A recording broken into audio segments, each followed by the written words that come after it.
हम शुरू करने वाले हैं एक कमाल के नए एनिमे को जिसका नाम है सोलो लेवलिंग। तो चलिए जानते हैं इसकी कहानी को बिना किसी देरी के एपिसोड नंबर 1 के साथ। एपिसोड की शुरुआत में हमें बताया जाता है कि करीब 10 साल पहले इस दुनिया में अचानक ही कुछ पोर्टल्स खुलना शुरू हो गए। इन पोर्टल्स में कुछ मॉन्स्टर्स और जादुई राक्षस रहते हैं जिन पर आम इंसानी हथियारों का कोई असर नहीं होता। सिर्फ वही लोग इनसे लड़ सकते हैं जिनकी जादुई शक्ति जाग गई हो। ऐसे लोगों को हंटर्स कहा जाता है। इन हंटर्स को उनकी मैजिकल पावर्स के हिसाब से रैंक्स मिलती हैं, जैसे ABCD। सबसे शक्तिशाली हंटर्स S रैंक के होते हैं और सबसे कमजोर E रैंक में। लेकिन एक बार जादुई शक्ति जागने के बाद हंटर्स उसे और ज्यादा डेवलप नहीं कर सकते। हमें 3 साल पहले का एक फ्लैशबैक दिखाया जाता है जिसमें एक आइलैंड पर कुछ हंटर्स एंट जैसे मॉन्स्टर्स से लड़ रहे थे। लेकिन एंट्स इन हंटर्स पर भारी पड़ रही थी क्योंकि ये लो रैंक हंटर्स थे। इनमें एक हंटर्स मर ही गया था। लेकिन तभी यहाँ पर 3 S रैंक के हंटर्स आ जाते हैं और आसानी से इन एंट्स से लड़ने लगते हैं। ब्यूंग नाम का आदमी हीलिंग मैजिक का यूज कर घायल हंटर्स को ठीक करने की कोशिश करता है। तभी यहाँ पर एक व्हाइट एंट आ जाता है जिसे ये लोग इन मॉन्स्टर्स का लीडर समझते हैं क्योंकि ये रेड एंट्स के मुकाबले ज्यादा पावरफुल है और ये दोनों मिलकर उसे आराम से मार देते हैं। तभी यहाँ पर और भी ज्यादा व्हाइट एंट्स आने लगती हैं और S रैंक के हंटर्स उनसे भी लड़ने को तैयार थे। दूसरी तरफ शहर में भी ढेर सारे एंट्स की आर्मी ने अटैक कर दिया था और उन्हें रोकने के लिए हंटर्स की सेना भी तैनात थी। मिस्टर चोई नाम का हंटर अपनी फायर पावर से इन पर अटैक करता है जिससे रेड एंट्स तो मर जाती हैं लेकिन व्हाइट एंट्स को कुछ नहीं होता। इसके बाद बाकी हंटर्स भी हमला कर देते हैं और फिर कहानी प्रेजेंट में आ जाती है। एक कंस्ट्रक्शन साइट के पास एक पोर्टल या डंजन ओपन होता है जिसके मॉन्स्टर्स को मारने के लिए कुछ हंटर्स को बुलाया जाता है। इनमें पार्क नाम का एक हंटर होता है जिसने वैसे तो काम छोड़ दिया था लेकिन उसकी वाइफ प्रेग्नेंट है, इसीलिए वो आज के मिशन पर आया है क्योंकि मिशन पूरा करने पर हंटर्स की काफी अच्छी कमाई होती है। तभी यहाँ पर कहानी का हीरो जिनवू आता है। सभी लोग जिनवू को अच्छे से ग्रीट करते हैं और पार्क पूछता है कि ये लड़का कौन है और क्या ये बहुत पावरफुल है। जो सब लोग इसे देखकर खुश हैं, जिस पर किम नाम का हंटर बताता है कि बात असल में बिल्कुल ओपोजिट है।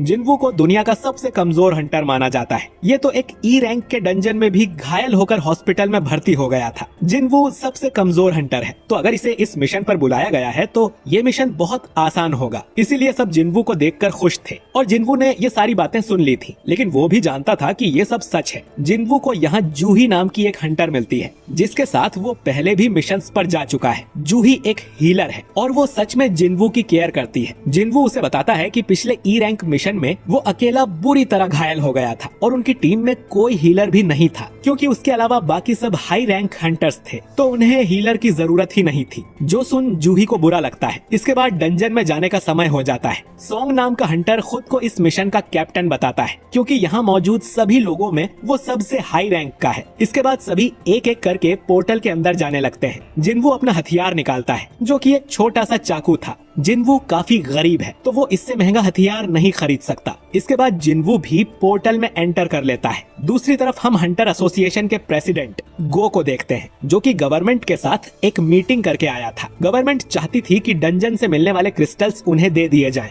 असल में उन मॉन्स्टर्स को मारने पर कुछ क्रिस्टल्स मिलते हैं जिन्हें मैजिक जेम्स कहा जाता है और हंटर्स इनको ही बेचकर पैसे कमाते हैं। इधर जिनवू ने एक मॉन्स्टर को मार दिया था जिससे उसे एक मैजिक जेम मिल जाता है, पर तभी एक दूसरा मॉन्स्टर जिनवू पर हमला कर देता है। जिनवू उसे मारने की कोशिश करता है लेकिन उसका चाकू कमजोर होने की वजह से टूट जाता है। फिर वो मॉन्स्टर सीधा जिनवू के अंदर तलवार घुसा देता है लेकिन तभी पार्क यहाँ आके उस मॉन्स्टर को मार देता है। जिनवू बुरी तरह से घायल हो गया था और जूही उसके पास आकर उसे हील करने लगती है। जिनवू देखता है कि बाकी हंटर्स बड़ी आसानी से इन मॉन्स्टर्स को मार रहे थे। अब हाई रैंक मॉन्स्टर्स को मारने से और भी ज्यादा कीमती जेम्स मिलते हैं जिनसे ये लोग और पावरफुल हथियार बनाते हैं ताकि और भी ताकतवर मॉन्स्टर्स को मारा जा सके। हालांकि डंजन में खुदाई करने से माना क्रिस्टल्स भी मिलते हैं लेकिन वो मैजिक जेम्स जितने पावरफुल नहीं होते। लेकिन गवर्नमेंट इन जेम्स का इस्तेमाल एक नई एनर्जी सोर्स की तरह करना चाहती है क्योंकि ये बाकी पावर सोर्सेस जैसे न्यूक्लियर पावर, विंड पावर या सोलर पावर से काफी ज्यादा सेफ और सस्ते हैं और इनसे ज्यादा पोल्यूशन भी नहीं होगा। अभी गवर्नमेंट इसी रिसर्च में लगी है कि वो माना क्रिस्टल और मैजिक जेम्स का यूज कर इलेक्ट्रिसिटी कैसे जनरेट करे। इधर डंजन के अंदर हंटर्स ने सभी मॉन्स्टर्स को मार दिया था और उनका मिशन पूरा हो गया था। लेकिन उन्हें यहाँ पर ज्यादा जेम्स या माना क्रिस्टल नहीं मिले थे जिनसे इनकी ज्यादा कमाई नहीं होगी। जिनवू के पास तो बस एक ई रैंक जेम था जो कि बहुत सस्ता है। जूही जिनवू से पूछती है कि वो आखिर हंटर बना ही क्यों, क्योंकि इस तरह तो वो जल्द ही किसी दिन मारा जाएगा। तभी इन लोगों को यहाँ पर एक सुरंग दिखाई देती है, यानी कि इस डंजन के अंदर भी एक डंजन है, जो कि काफी अजीब बात थी। कैप्टन बताता है कि उन्हें इसके बारे में हंटर एसोसिएशन को बता देना चाहिए, लेकिन बाकी हंटर्स कहते हैं कि उन्हें इस सुरंग में जाके बाकी मॉन्स्टर्स को भी मारना चाहिए, जिससे इन्हें और ज्यादा जेम्स मिल सके। और वैसे भी ये डी रैंक का डंजन होगा, तो उन्हें डरने की जरूरत नहीं है। अब कैप्टन सभी से वोट लेता है कि उन्हें अंदर जाना चाहिए या नहीं। आधे लोग इसके लिए हाँ करते हैं, जिससे वोट टाई हो जाता है। अब सिर्फ जिनवू का वोट ही बचा था। जिनवू के फादर लापता थे और उसकी फैमिली में कमाने वाला वो अकेला है। उसकी माँ हमेशा बीमार रहती है और उसकी बहन को कॉलेज जाना है। इन सब चीजों के लिए ही जिनवू इतना जानलेवा काम करता है और वो भी सुरंग में जाने के लिए हाँ कर देता है। हंटर्स एसोसिएशन में भर्ती होने के लिए पहले इन्हें एक टेस्ट देना होता है, जिससे इनकी मैजिकल पावर्स के बारे में पता चलता है और फिर उसी के हिसाब से इन हंटर्स को रैंक दी जाती है। फिर अलग अलग कंपनीज इन हंटर्स को हायर करती हैं। इन कंपनीज को गिल्ड कहा जाता है। मिस्टर चोई भी हंटर्स गिल्ड का मास्टर है और वो अपने आदमी से कहता है कि टैलेंट्स देखकर ही वो हंटर्स को हायर करें, चाहे उनका एज या जेंडर कुछ भी हो। उनके गिल्ड में चाहीन नाम की एक हंटर बहुत ही ज्यादा टैलेंटेड है। इसके बाद हम देखते हैं कि दो चोर एक लड़की का पर्स चुरा के भाग रहे थे। अचानक ही उनके सामने एक लड़की आ जाती है, जो और कोई नहीं बल्कि चाहीन थी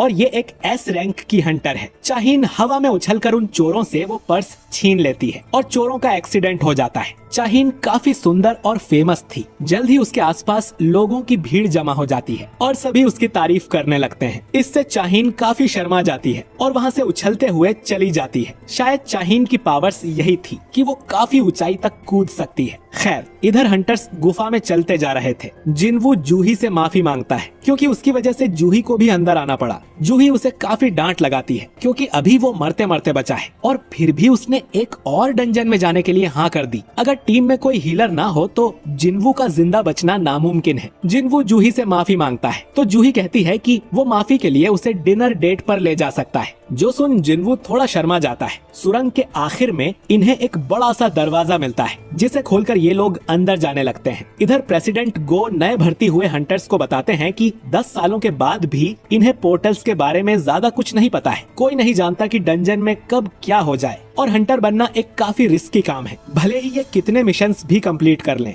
लेकिन इन्हें हमेशा चौकन्ना रहना चाहिए। जिंदा रहने के लिए यही सबसे इम्पोर्टेंट है। दरवाजा खोलकर ये लोग एक बड़े से कमरे में आते हैं, जिसके अंदर ढेर सारे स्टैच्यू रखे हुए थे, जो कि सैकड़ों साल पुराने लग रहे थे। कमरे के बीच में एक बड़ा सा स्टैच्यू था, जो किसी तरह के सिंहासन पर बैठा हुआ था, लेकिन कमरे में इन्हें कोई भी मॉन्स्टर नहीं दिखाई देता है। कमरे के बीच में किसी तरह का मैजिक सर्कल बना हुआ था और एक पुतले के ऊपर कुछ लिखा हुआ था। कैप्टन पढ़ता है कि इस जगह का नाम कार्टेनॉन टेम्पल है और यहाँ आए लोगों को पहले गॉड की पूजा करनी चाहिए, फिर गॉड की तारीफ करना चाहिए, और जो लोग इस बात को नहीं मानेंगे वो यहाँ से जिंदा वापस नहीं जा सकते। तभी जूही जिनवू से डरते हुए कहती है कि उसने एक स्टैच्यू की आंखें हिलती हुई देखी हैं। तभी इस कमरे का दरवाजा अपने आप बंद हो जाता है और अब ये सभी लोग यहाँ फंस गए थे। अब एक हंटर दरवाजा खोलकर यहाँ से भागने की कोशिश करता है, लेकिन तभी उसके पास वाला स्टैच्यू अपनी कुल्हाड़ी से उस आदमी को काट देता है। ये देख सभी लोग बुरी तरह से डर जाते हैं कि वो स्टैच्यू हिल कैसे सकता है, और अगर एक स्टैच्यू हिल सकता है तो इसका मतलब है कि यहाँ मौजूद सभी स्टैच्यू जिंदा है। जिनवू भी ये देखकर डर गया था। वो सोचता है कि डी रैंक का हंटर चुटकी में मारा गया तो उसके जैसे ई रैंक का क्या होगा, और ये स्टैच्यू तो बहुत पावरफुल है, मतलब ये कोई लो रैंक डंजन नहीं है, और इसका मतलब है जूही सच बोल रही थी। जिनवू फिर से अपने पीछे वाले स्टैच्यू को देखता है और वो भी जिंदा था।